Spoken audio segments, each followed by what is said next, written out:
ये हजारों टन के एरोप्लेन्स इतने सारे पैसेंजर्स को लेके हवा में उड़ जाते हैं, या फिर यूं कहें कि ये टेक ऑफ और लैंडिंग कैसे करते हैं।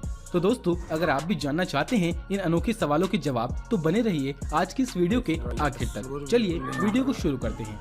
दोस्तों, इन सब बातों को जानने से पहले जरा एक नजर डाल लेते हैं एरोप्लेन्स के इतिहास पे।